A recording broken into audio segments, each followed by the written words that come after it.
자, 이제 마지막으로 실천 모델 종합 문제 풀어보도록 할게요. 123번입니다. 단기 개입 모델로 옳은 걸 모두 고르라고 했는데요. 단기 개입을 다 외울 필요가 없어요. 우리는 장기만 빼면 됩니다. 장기 개입은요, 뭐가 들어가냐면 심리, 혹은 정신, 보이지 않는 정신이나 심리하려면 시간이 오래 걸려요. 여기 이게 들어가는 모델들, 그러니까 정신 역동, 정신 분석 모델, 심리 사회 모델, 얘네들 초창기 모델이 장기 개입이고요. 나머지는 대충 다 장기라고 생각하시면 됩니다. 그래서 정신 역동 모델 아웃, 나머지는 살아남는 거예요. 그래서 답은 1번입니다. 자, 124번 똑같은 문제가 나왔습니다. 단기 아닌 거 심리나 정신 들어가는 걸 빼셔야 돼요. 그래서 1번이 답이 됩니다. 자, 그 다음에 125번 단기 개입을 특징으로 하는 것만 고르라고 했는데요. 정신 빼야 되겠죠? 그래서 기억, 니은, 디귿, 그래서 3번이 답이 됩니다. 그러니까 이런 류의 문제는요. 정신, 심리만 빼자 하면 보자마자 답을 찾을 수 있는 문제예요. 126번 다음 사례에 관한 모델별 사정 내용입니다. 이제 이 사정은요. 언제 하는 거예요? 우리가 이제 개입을 할 때 접수를 하고 그 다음에 자료, 그 문제나 클라이언트 욕구하고 관련된 자료를 수집을 한 후에 수집을 했으면 이 자료를 분석을 했으면 어떻게 해야 돼요? 아, 이 사람의 핵심적인 문제가 뭐구나. 이 사람의 핵심적인 욕구는 뭐구나. 라고 전문가로서의 전문적인 판단을 해야 될 거예요. 그래야 이 사람에게 뭐가 필요하겠네 라고 하는 개입의 계획을 세울 수가 있고 계획을 해야 개입을 하는 거고 개입을 하고 난 다음에 효과를 평가하고 종결을 하는 거잖아요. 이거 수집된 자료에 대한 분석을 통해 핵심적인 문제와 자원과 욕구 등을 이해하고 판단하는 과정, 이것을 우리는 사정이라고 이야기를 합니다. 자, 그런데요. 이번에 인파워먼트 모델 쪽을 보니까 A씨의 강점을 파악한다. 이러면 괜찮아요. A씨의 강점과 자원과 역량을 확인하는 거 이런 거는 괜찮은데 근데 그 강점이 얼마나 강화되었는가를 확인한다. 그럼 강화를 인파워먼트는요. 그 사람의 파워를 강화시키는 게 맞거든요. 그런데 그 강점이 강화되었는가 개입을 통해서 얼마나 더 많이 커졌는가를 확인하는 건 뭐죠? 개입 이후인 평가 단계에서 하는 거지 이건 사정 단계가 아닙니다. 그래서 2번이 틀렸어요.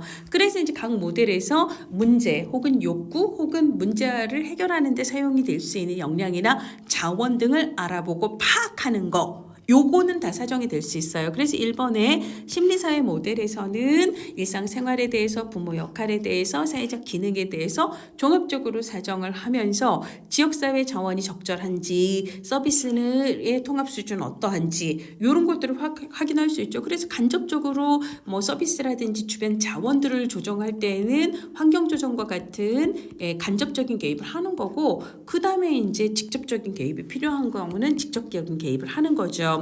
자, 그 다음에 이제 행동주의 모델에서는요, 뭐 원인 이런 거가 아니라 구체적인 행동을 포착을 하잖아요. 그러면 개입 단계에서는 고치는 거고, 지금은 개입을 요하는 행동상의 어떤 지점을 찾아야 되죠. 그래서 자녀랑 갈등할 때 A씨가 보통 자녀에게 어떤 식으로 훈육을 하고 양육행위를 하는가를 관찰을 하는 거, 요거는 사정 단계라고 볼 수가 있습니다. 자, 그 다음에 이제 과제 중심 모델에서도 다양한 걸 사정을 할 수가 있는데요. 다양한 기관들이 관여된 상황에서는 이건 뭐죠? 그러니까 과제 중심 모델에서는 클라이언트가 스스로 찾아온 경우와 타 기관에서 의뢰된 경우를 얘기를 하는데 지금 이 클라이언트는 어린이집, 지역아동센터, 다함께 돌봄센터 등의 서비스를 받고 있어서 실제로 각각에서 요구하고 있는 어떤 것들이 다를 수 있잖아요. 이럴 때 이제 이 관점의 차이가 이 가정에 어떤 영향을 미치고 있는지 그러면 이 차이를 조율해야 되는 게 중요한 거잖아요. 이런 것들을 이제 탐색 알아본다라고 얘기를 하고 있습니다. 자, 그 다음에 문제 해결 모델인데요. 문제 해결 모델에서는 문제를 해결하는 거예요. 그렇죠. 그러니까 A의 장애 자체가 아니라 지금 현재 자녀 영역과 관련해서 구체적으로 뭐가 문제인지를 확인하는 것, 파악하는 것, 알아보는 것 이게 다 사정의 대상이 될 수가 있습니다. 참고로 지금 이 문제가 2011년도 문제라서요. 지적장애 3급이라고 되어 있는데 우리가 장애 등급 제도는 언제 바뀌었냐면은 2019 2019년부터 장애 등급제는 없어졌습니다. 그래서 지금은 3급이라는 말이 이렇게 없어도 돼요. 지적장애 A씨 이렇게 그냥 생각하시면 되겠습니다. 자, 그 다음에 127 초등학교 2학년 철수가 몇 개월 동안 친구들이랑 어울리지 못하고 외톨이로 지내는 문제로 학교 사회복지사에게 의뢰되었어요. 실천 모델을 적용 가능한 실천 모델에 대한 설명이 옳은 것. 행동 수정 모델에서는 친구와 다정하게 이야기하는 장면을 보여주고 역할 연습을 해보도록 했습니다. 그러니까 장면을 보여주는 건 모델링이 되는 거고 그 다음에 이제 역할 연습을 하는 거잖아요. 이거 다 행동 수정 모델에서 사용하는 기법입니다. 그리고 사회 기술 훈련에서도 사용하는 기법인 거고요. 인지행동 모델은 부정적인 생각을 변화시키고 이건 인지를 바꾸는 거고 친구와 사귀는 방법을 학습하도록 하는 것은 행동을 변화시키는 거죠. 그래서 인지와 행동을 변화시키는 개입 기법이 사용이 됐다면 인지 행동 모델이 되는 거고요. 심리사회 모델에서 자꾸 이상하게 왔다 갔다 합니다. 심리사회 모델에서는 철수의 성장 과정에서 형성된 가족관계 양상. 그래서 지금 이 문제가 어린 시절부터 어떻게 발달되어 왔는가. 이거는 심리사회 모델에서도 발달적 고찰에 해당하는 내용이라고 볼 수 있어서 디귿도 맞는 얘기예요. 그 다음에 해결 중심 모델은 우리가 아직 안 했습니다. 뒤쪽에 나오는 건데요. 우리가 이제 행동 과제를 준다라고 하는 것은 뭐 행동 수정 모델에서도 이게 사용이 될 수 있고 그 다음에 인지행동 모델에서도 인지행동 모델에서 일지기록과 같은 과제를 주잖아요. 그 다음에 과제 중심 모델에서도 과제를 정해서 그 과제를 실천하기 때문에 과제를 준다가 맞고요. 그 다음에 여기 해결 중심 모델에서도 과제를 제시를 합니다. 그래서 이제 과제를 제시하는 거는 다양한 모델에서 사용되는 기법이에요. 자, 그래서 리을 이것도 맞습니다. 그래서 원래 해결 중심 모델이 지금은 조금 이게 다르게 사용이 되고 있지만 원래 해결 중심 모델을 이제 만들었던 인수버그하고 드세이저 같은 경우는 상담실을 이렇게 상담실 공간이 있고 여기에 이제 원웨이 미러 그래서 이제 이쪽에선 이쪽을 볼 수 있지만 이쪽에선 못 보는 거 있잖아요.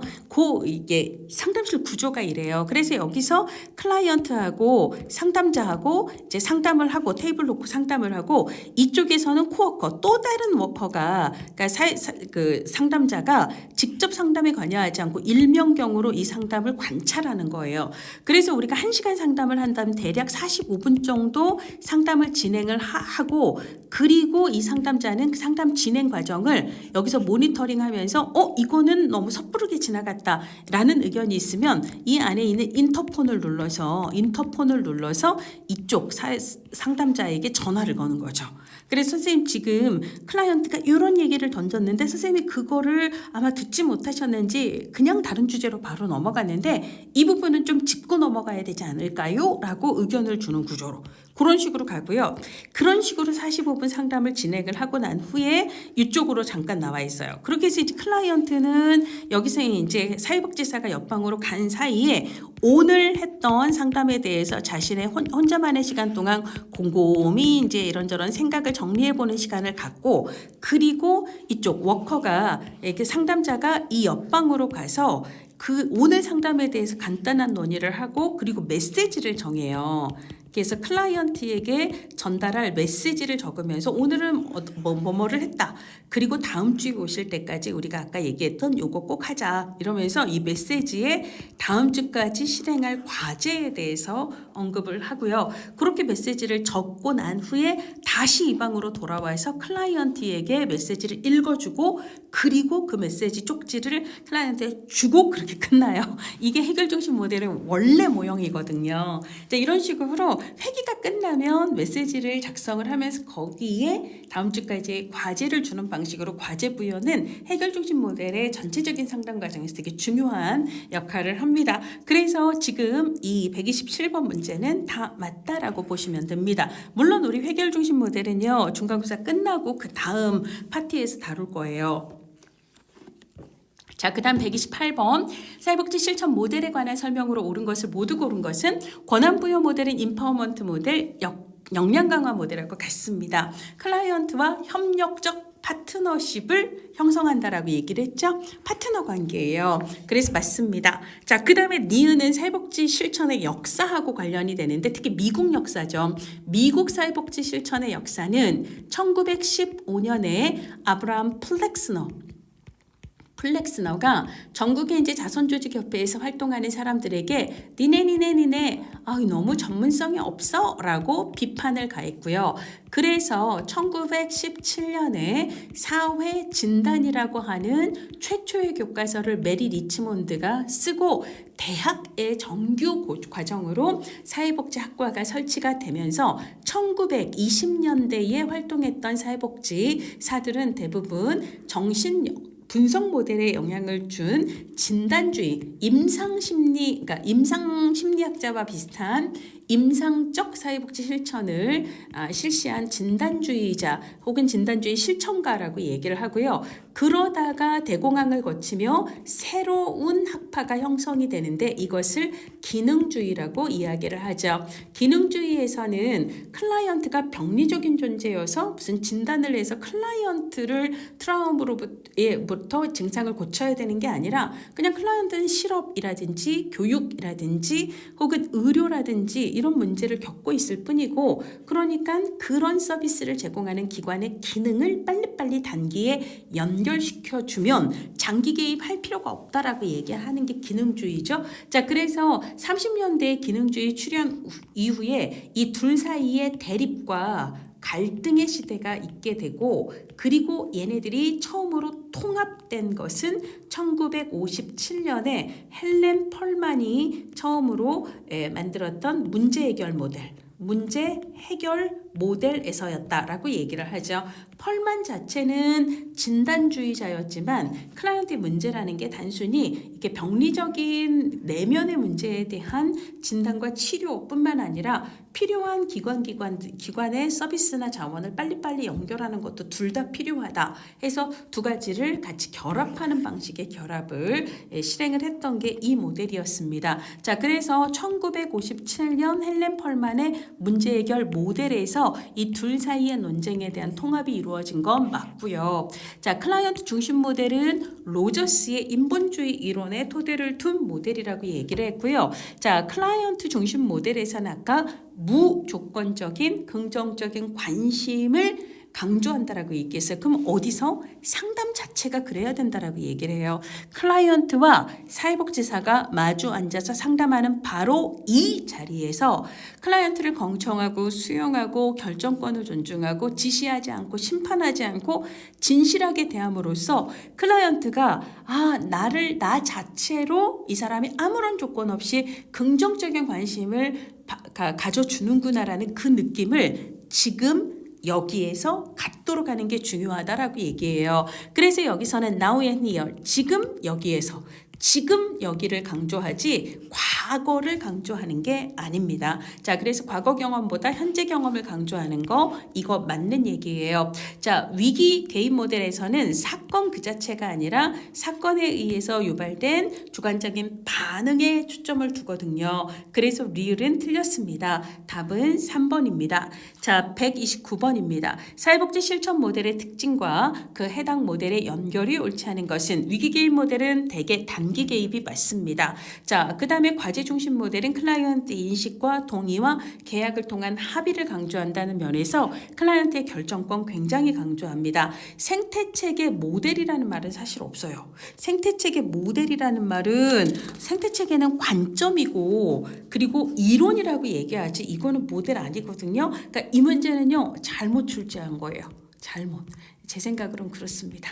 잘못 출제한 건데 그래서 이것도 사실 틀리다라고 볼 수 있는데요. 근데 생태체계에서 어쨌거나 클라이언트를 환경 속에서 보자. 환경 속의 인간관점을 강조하는 거 이건 맞거든요. 다만 이 모델이라는 말이 부적합해요. 생태체계 관점, 생태체계 이론. 그래서 생태체계는 이론과 관점일 뿐이지 실천 모델이 아니라 해서 구체적인 개입 기법을 얘기하는 그런 식의 모델은 아니거든요. 이 생태체계 이론의 토대를 두고 개발된 있는 모델에 생활 모델이라는 게 있어요. 만약에 이 자리에 생활 모델이라는 말이 나왔으면 얘는 구체적인 사회복지 실천 모델이고 개입을 얘기하는 모델이니까 맞겠지만, 그래서 저라면 3번도 틀렸다고 했을 것 같은데요. 자, 근데 4번을 보면은요, 인지행동 모델이에요. 기본으로 얘는 클라이언트의 정서나 행동과 같은 문제는 뭐가 잘못돼서 그 사람의 인지에 오류가 있어서, 그 사람의 신념이 비합리적이어서, 즉 간단히 얘기하면 인지에 문제가 있다는 거예요. 근데 기본으로 강점 관점이라고 하는 것은요, 문제에 초점을 두는 게 아니라 클라이언트가 그럼에도 불구하고 가지고 있는 것에 초점을 두는 거거든요. 그걸 키우는 건데, 인지행동 모델은 잘못된 인지를 수정하는 것 자체에 초점을 두는 거라서 클라이언트 강점을 강조하는 모델은 아닙니다. 그래서 4번이 틀린 거예요. 근데 3번은 이 모델이라는 말이 적합하지 않아서, 그래서 이 문제를 내신 분은 생태치계 관점을 잘 모르시는 분인 것 같아요. 그래서 우리가 너그럽게 이해를 하고 어쨌거나 인지를 수정하는 거기 때문에 얘는 4번은 틀렸네라고 생각을 하시면 되겠고요. 자, 그 다음에 클라이언트와 협력적인 관계는 모든 모델이 다 강조를 합니다.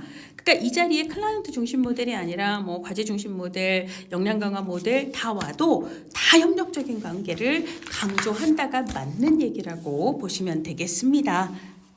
자, 그렇고요. 그 다음에 130번 문제, 사회복지 실천 모델에 관한 설명으로 옳은 걸 모두 고르래요. 인파워먼트 모델은 클라이언트를 주체로 보거든요. 일반적인 수혜자, 내가 너를 자선, 구호, 시혜를 할 테니까 아이 고맙습니다 받겠다, 이런 수동적인 위치에 두지 않습니다. 그래서 맞는 얘기고요. 과제 중심 모델은 아까 이제 우리가 진단주의와 기능주의를 최초로 통합을 시켰던 1957년 펠맨의 문제 해결 모델 있잖아요. 이 문제 해결 모델의 영향을 받은 모델이 과제 중심 모델이에요. 이건 1950년대, 펄만 모델은 1950년대, 그 다음에 이제 과제 중심 모델은 1970년대 후반에 등장을 하게 되는데, 어쨌거나 얘도 클라이언트의 표적 문제를 찾아서 그 문제를 해결하기 위한 해결 과제를 개발을 해서 실행하는 데 초점을 두잖아요. 그래서 이거는 그냥 이해를 하시면 되겠습니다. 자, 그 다음에 위기 개입에서 클라이언트의 과격 탐색이 우선순위가 아니죠. 당면한 위기 자체, 위기로 인한 반응이라든지 위기로 깨진 기능을 빨리 회복시키는 거에 초점을 두고, 더 중요한 건 안전을 위해서 빨리 해야 되는 조치가 중요한 거고, 급한 불이 꺼지고 난 다음엔 할 수 있기도 한 게 이제 과거와 연결, 이렇게 얘기를 했습니다. 자, 클라이언트 중심 모델에서는 사회복지사의 권위가 아니에요. 클라이언트의 자기결정권을 강조를 하는 거고, 내가 너보다 좀 더 잘 알아 해서 지시하고 심판하는 거 절대 그거 강조하지 않습니다. 자, 그래서 기억 니은 디귿이 맞는 얘기고요. 자, 그 다음에 131번 사회복지 실천 모델에 관한 설명으로 옳지 않은 것은, 행동 수정 모델은 선행 요인, 행동 강화 요소에 의해 인간 행동을 예측하고 통제할 수 있다. 이게 이제 스키너가 얘기한 A, B, C가 되는 거죠. 그래서 어떤 선행 자극이 있고, 그래서 내가 그 상황에 대해서 이 행동을 했을 때, 그래서 뒤따르는 결과가 같은 상황에서 그 행동을 더 하게 만드는 이런 촉진 요소가 된다라고 얘기를 해요. 이렇게해서 ABC 패러다임과 같은 법칙에 의해서 인간의 행동은 예측도 통제도 가능하다, 이렇게 얘기하는 게 바로 스키너의 행동 수정 모델입니다. 그래서 이건 맞고요. 심리 사회 모델은 상황 속의 인간을 강조하고요. 그리고 환경도 강조하고 인간의 내적 변화도 중시합니다. 다만 둘 중에서 내적 요인을 더 중시한다라는 비판을 받고 있습니다. 자, 그 다음에 인지행동 모델은 인지의 왜곡 혹은 오류, 왜곡된 사고에 의해서 정서나 행동 문제가 유발이 된다라고 가정을 하는 거고요. 그리고 이제 왜곡된 사고, 인지를 바꾸면 정서 문제는 조금 더 빨리 변화하지만 행동 문제는 별도의 행동 수정 모델이 필요하더라 해서 그걸 결합했다라고 얘기했어요. 그래서 왜곡된 사고에 의해서 정서적인 문제가 있을 때 그걸 해결하기에는 이게 효과적이다라고 볼 수가 있습니다. 과제 중심 모델은 특정 이론이나 모델에 국한하지 않고 다양한 이론 모델의 개념들을 절충적으로 활용할 수가 있고요. 효과와 효율성, 즉 개입의 책무성, 책임성을 강조한다라고 얘기를 합니다. 자, 그 다음에 위기 개입 모델은 위기에 의한 대한 병리적 반응과 영구적인 손상이 치료에 초점을 둔다. 이런 거 틀려요. 이 영구적이다라고 하는 것은 신속하고 단기적이다라고 하는 위기 개입의 특성에 반대되는 말을 일부러 이렇게 그러니까 영구적이라는 말로 이야기를 하는 거겠죠. 그래서 이런 건 위기 개입의 특징에 맞지 않습니다. 그래서 5번이 틀렸고요. 자, 그다음에 132번 사회복지 실천의 개입 기법에 관한 설명으로 옳지 않은 것은 소거가 있어요. 소거라고 하는 것은 부적 처벌의 원리를 이용한 게 아니에요. 그러니까 강화가 있는 거고 그다음에 처벌이 있는 거고 그리고 소거가 따로 있는 거예요. 그러니까 강화는 어떤 행동을 더 하도록 하기 위해서 그 사람의 그 행동에 대해서 좋은 결과를 주는 게 이게 강화인 거고, 그 다음에 처벌은 어떤 행동을 하지 않도록 하기 위해서 그 행동을 했을 때 그 사람에게 나쁜 결과, 욕을 먹든 아니면 뭘 뺏기게 되든 나쁜 결과를 주는 게 이게 처벌이에요. 근데 소거는 뭐죠? 그 행동을 했을 때 그 행동을 멈추도록 하기 위해서 그 행동에 뒤따르는 결과 자체를 제시하지 않는 거거든요. 그러니까 좋은 결과를 계속 그 사람이 그 행동을 했을 때 뭔가 그 행동을 강화시키는 뭔가가 있기 때문에 이 행동을 계속 하니까 다음부터는 이 행동을 하면 이거 주지 말자. 안 주는 게 전략인 거지 나쁜 결과를 주는 게 전략인 건 아니에요. 그러니까 소거의 원리와 이 처벌의 원리는 목표는 같죠. 어떤 행동을 하지 않게 한다라는 목적은 같지만 원리는 서로 다릅니다. 그래서 소거가 부적 처벌의 원리를 이용했다. 이거는 틀리는 얘기입니다. 바람직하지 않은 행동을 중단시키는 건 맞지만 원리는 다르다는 거죠. 그 행동을 강화하고 있는 보상을 더 이상 제공하지 않음으로써라고 이야기를 해야 돼요. 자, 시연은 리허설입니다. 실행 전에 연습해 보도록 하는 걸 시연이라고 얘기를 하는 거죠. 자, 행동 조성은요, 복잡한 행동을 작은 단위로 나누어서 좀 더 단순하고 작은 것에서 조금 더 특정 행동의 수준까지 단계적으로 끌어올리는 걸 얘기를 했습니다. 체계적 둔감법은 두려움을 이제 점차적으로 내려놓도록 하기 위해서 두려움 정도가 가장 작은 상황에서부터 단계적으로 노출을 시켜서 가장 큰 두려움을 해소시키는 것까지 나아가는 걸 얘기하는 거고요. 내적 의사소통의 명료화라고 하는 것은 클라이언트가 자신의 내면의 생각을 말로 표현하고 피드백을 통해서 자신의 생각을 좀 더 명확하게 정리를 해나갈 수 있도록 돕는 걸 이야기합니다. 133번 사회복지 실천 모델에 관한 설명으로 옳은 것을 모두 고른 것은 위기 개입 모델에서는 사건에 대한 클라이언트의 주관적 인식 그리고 사건 자체 중에 뭘 중시한다? 주관적인 인식을 더 중시합니다. 자, 그래서 기억은 틀린 이야기가 돼요. 자, 그 다음에 클라이언트 중심 모델 로저스 이론 떠올리셔야 돼요. 현재 직면한 문제 그리고 앞으로의 문제를 극복할 수 있도록 성장을 도와주는 거예요. 그래서 언제나 클라이언트 중심 모델도 그 다음에 메슬로우 관점도요. 클라이언트는 나아갈 수 있는, 실현할 수 있는 잠재력을 언제나 갖고 있거든요. 누군가에 의해서가 아니라 그 스스로 그걸 해낼 수 있도록 나는 도와주는 거예요. 그래서 이거 맞습니다. 임파워먼트 모델에서는 삶의 통제권을 갖도록 하는 걸 강조합니다. 자, 과제 중심 모델에서는 클라이언트 인식 그리고 클라이언트의 요구가 원하는 것 이것을 최대한 반영합니다. 자, 그래서 기억을 뺀 나머지가 맞습니다. 자, 134번 사회복지 실천 모델과 기법으로 옳지 않은 것은 자, 소거, 강화, 처벌, 행동조성, 체계적 탈감법 다 행동주의, 행동수정 모델 맞고요. 자, 그 다음에 해결 중심 모델은 우리가 아직 안 했지만 다양한 질문 기법들을 써요. 그래서 세상에 그런 어려움들을 어떻게 견뎌내고 살았니? 이런 건 대처 질문이라고 얘기를 하고요. 우리가 앞에 변화는 불가피하다 해서 우리가 일주일 만에 만났는데 그 사이에 무엇이 달라졌나요? 면담 전 변화를 물어보는 면담 전 변화 질문이라는 게 있고요. 자, 그 다음에 기적 질문이라는 것도 있어요. 그래서 자는 동안 네가 원하는 해결이 다 일어난 기적이 일어났다라고 생각을 하자. 내일 아침에 눈을 떴을 때 너는 무엇을 보면서 기적이 일어났다라는 걸 깨닫게 될까? 이런 질문이에요. 그 다음에 척도 질문이라는 것도 있습니다. 척도 질문은 수치화하는 거예요. 당신이 나를 처음 찾아왔을 때 10이라고 하고 당신이 원하는 변화를 10이라고 가정을 하자. 그러면 지금 현재 당신은 몇 점 정도인가? 몇 점 정도인가 해서 그것을 수치화하도록 하는 걸 척도 질문이라고 이야기를 합니다. 그 다음에 뭐 관계성 질문이라는 것도 있어요. 그래서 클라이언트에게 중요한 관계에 있는 누군가의 시각으로 자신을 바라보도록 하는 기법입니다. 만약에 돌아가신 당신의 어머니가 방금 여기서 당신이 한 얘기를 들으셨다면 그때 어머니는 당신에게 무슨 이야기를 해주셨을 것 같아요? 뭐 이런 것들 있잖아요. 그래서 이제 다양한 그리고 뭐 예외 질문.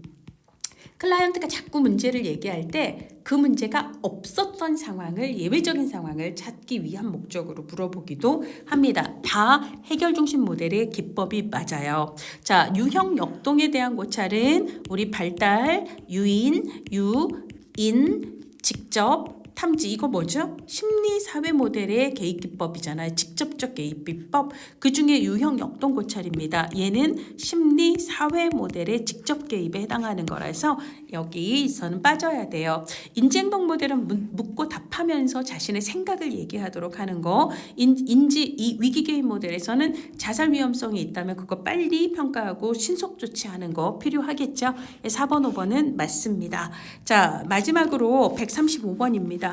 자, 사회복지 실천 모델에 관한 설명으로 옳지 않은 것은 역량 강화 모델은 대발전이라고 얘기했고요. 그때 발견 단계에선 능력과 역량과 자원을 사정하고 조직화하고 분석한다라고 이야기를 했습니다. 사정하고 분석하고 그리고 계획하기를 한다. 뭐 맞는 얘기고요. 자, 그 다음에 2번 클라이언트 중심 모델에서는 문제 해결에 대한 클라이언트 책임, 그러니까 클라이언트 자기결정권을 강조한다라고 생각을 하시면 돼요. 내가 해주는 건 아니에요. 그래서 2번도 맞는 얘기고요. 행동수정 모델에서는 인간을 병리적인 아니에요. 인간이 병들었다 이게 아니고 그냥 어떤 특정의 행동이 문제라고 생각을 하는 거고 그리고 행동은 언제나 변화 가능한 거예요. 뭐만 하면 새로운 학습을 통해서 충분히 변화 가능하다. 그래서 우리가 포커스로 하는 인간이 병리적인가 아닌가가 아니에요. 어떤 행동을 하고 어떤 행동을 변화시킬 것인가에 초점을 두기 때문에 얘는 틀리는 이야기예요. 그 다음에 4번 위기개입 모델에서 위기는 사건 자체보다는 사건에 대한 개인의 주관적인 현실에 기반을 둔다. 맞는 얘기고요. 자, 그 다음에 구성해 이야기 이렇게 외우겠습니다. 사회 구성주의는 해결 중심 모델과 이야기 치료에 영향을 미쳤습니다. 그래서 5번도 맞는 이야기예요. 자, 이상으로 중간고사 범위까지의 문제를 쭉 풀어보았습니다. 여러분들이 각 문제를 이해하는데 조금이라도 도움이 되셨기를 바랍니다. 여러분 공부 열심히 하시고 놀라운 성적으로 깜짝 놀라게 해주시기를 바라요.